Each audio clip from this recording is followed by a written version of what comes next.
Hey guys, so I bought a couple of new eyeshadows over the weekend and it occurred to me that there are certain color groups of eyeshadows that I am so drawn to that I keep buying them over and over again, but just in different brands and different formats and so forth.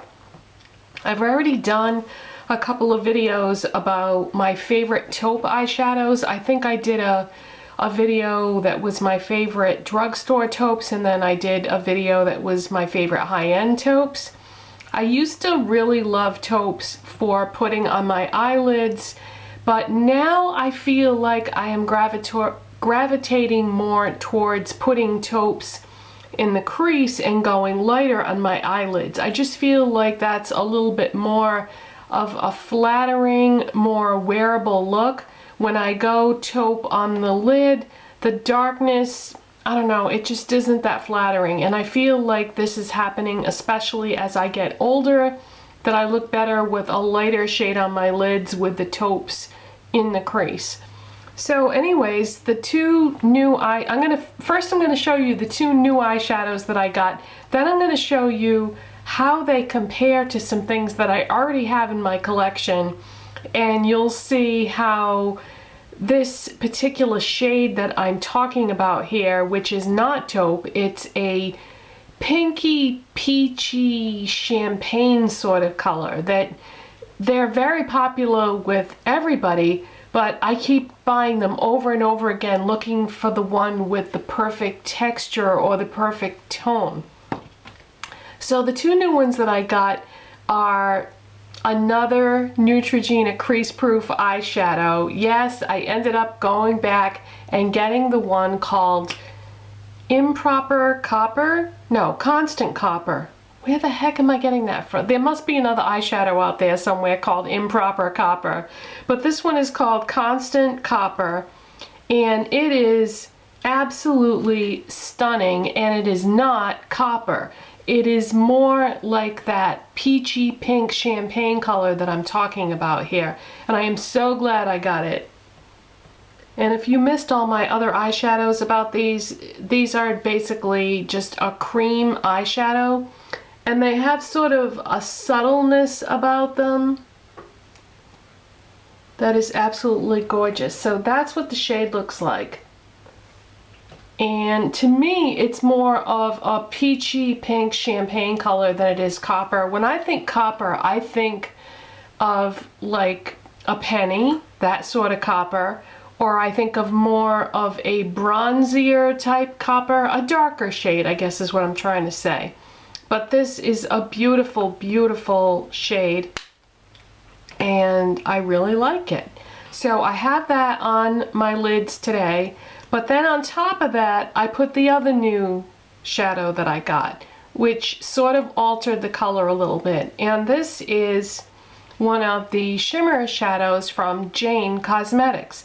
Now, I know that Jane revamped their line maybe a year ago, and I just haven't bought anything from that line. I know that, you know, when it first came out, everybody was talking about it, but I kept looking at it thinking that the prices had gone up, and that kind of turned me off because I always thought of Jane as sort of a inexpensive, cheap brand that you could pick up for like a cheap thrill at the drugstore. And I always used to see that years ago at Rite Aid. And now, of course, they're at Ulta, and they've got this big, huge display, and it all looks really pretty and everything, but the prices are higher. And when you're used to a brand being less expensive and then they raise their prices, it's kind of a turn off, especially when you're somebody like me that's always trying to get a bargain. So I had a coupon from Ulta. It was a $5 off coupon, which of course is better than their normal $3.50 off coupons that come in the mail. So I had a $5 off one that was at the bottom of a receipt from a previous purchase. And I was like, wow, $5 off. I definitely want to use this. So I used that to justify buying the copper shade of the Neutrogena crease proof eyeshadow.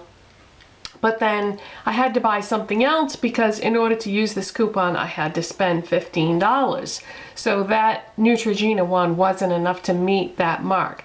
So I decided to go ahead and try one of the Jane shadows since I had never tried them before. And this one caught my eye. It's called Lotus. And as you can see, they have a pretty imprint of a flower on there.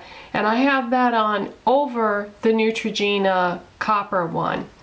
And I'm going to swatch this right next to that other swatch on my arm so that you can see the difference. Okay, so this one right here is the Jane one, and this is the Neutrogena. As you can see, the Neutrogena one is darker, and it is more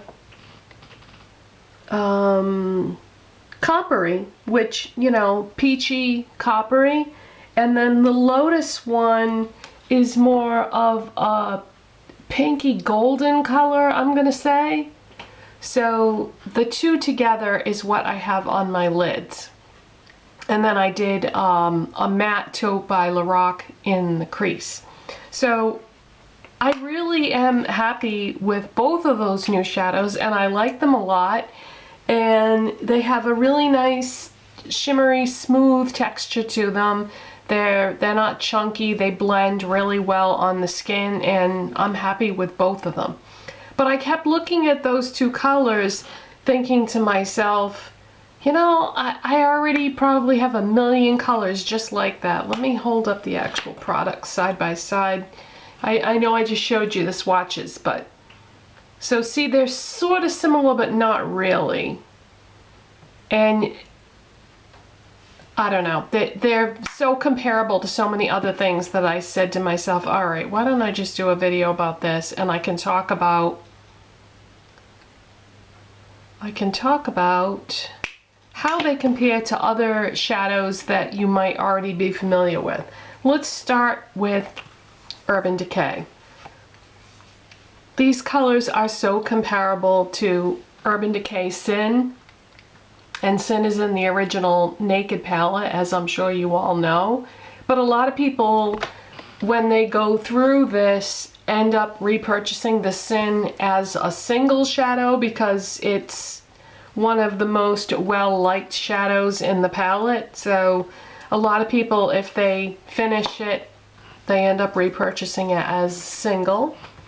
And then another shadow that is so comparable to these is Naked Lunch by MAC.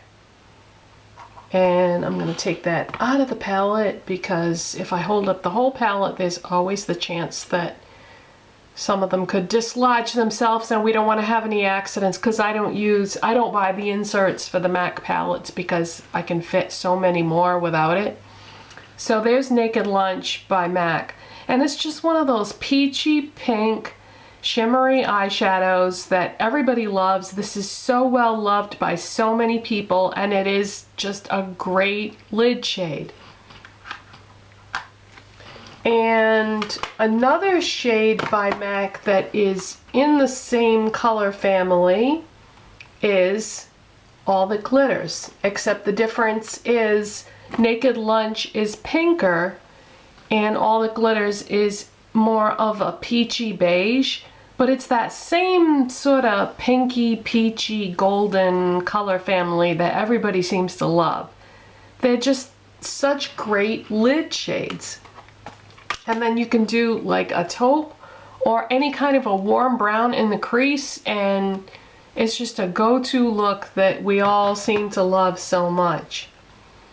Now, as far as the Lorac, the original Lorac Pro palette goes, Champagne is also one of those colors. That's just so great on the lids. And then this is the shade that I used in my crease today. It's a matte taupe, which is, in this case, a warm brown. Now, some more examples of this color that you have seen or that you probably own is by Wet n Wild, the left side of the Comfort Zone palette. You know, there it is again, that peachy, shimmery shade for the lid shade there. and then they pair it with a warm brown for the crease. Another example by the same company is the Walking on Eggshells palette by Wet n Wild. There's that shade again for the lids with the warm brown for the crease. Those are big sellers for Wet n Wild, so everybody seems to love this. Some lesser known colors that I have is I have a Bare Essentials shade called Precious. And I can't really tilt this because it'll just go all over the place, but this is one of those peachy, pinky peachy goldeny colors. By the way, anybody that was curious, I did not end up pressing my Bare Minerals shadows. Remember when I was on my pressing shadows kick there? I didn't do it because one of you had done it and said that they didn't really press that well, so I decided to just leave them be, but I don't reach for them as often because they are loose. Another shadow that I have that's in that same color family is by Prestige, and it's one of their new Total Intensity Color Rush eyeshadows. This is called Pretty in Pink, but you can clearly see that this is definitely a peachy pink, despite the fact that they call it Pretty in Pink. It's just one of those peachy pink goldeny colors.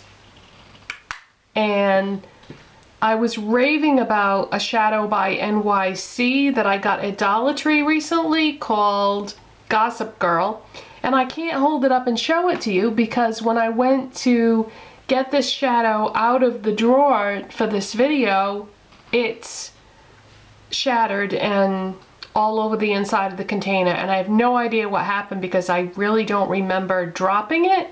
So the only thing I can think of is that, you know how sometimes you might buy a shadow that is maybe broken underneath except you don't know it, and then if you just jostle it the tiniest little bit, it just shatters. And I feel bad because I love this shadow, but it was only $1 at Dollar Tree, so I'm really tempted though, I'll tell you, I'm tempted to go back and see if they have any more because it is such a great color. So that's Gossip Girl by NYC. That is now a big mess. But I used this a ton of times the first week that I bought it. So it's a really nice shadow that's in that exact same color family. So those are most of my pinky, peachy, goldeny, champagne type colors that everybody loves, and I wasn't really consciously aware that I was buying this same shadow over and over and over again, but I still don't regret any of my purchases because, you know, everyone is different. I mean, these two that I just bought over the weekend are perfect examples of how it can be in the same color family but still vary in tone and depth and intensity of the shade in order to make the look be slightly different each time depending on what you use for a shadow.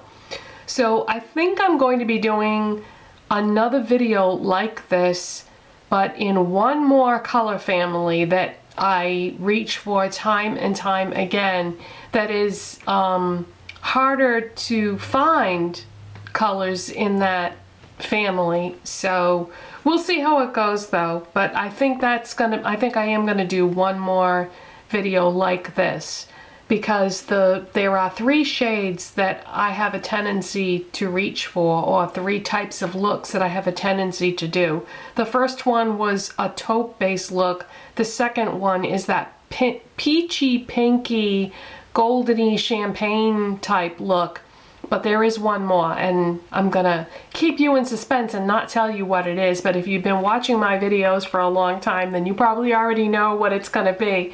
So that is it for today, you guys. If you have a favorite eyeshadow in this color family, this pinky peachy champagne gold type color, let me know. Is there one that I'm missing that I just have to have because Christmas is coming? So maybe I'll get some money for Christmas and then, you know, I can put it on my wish list or whatever. So I'll let you go and I'll see you next time. Bye.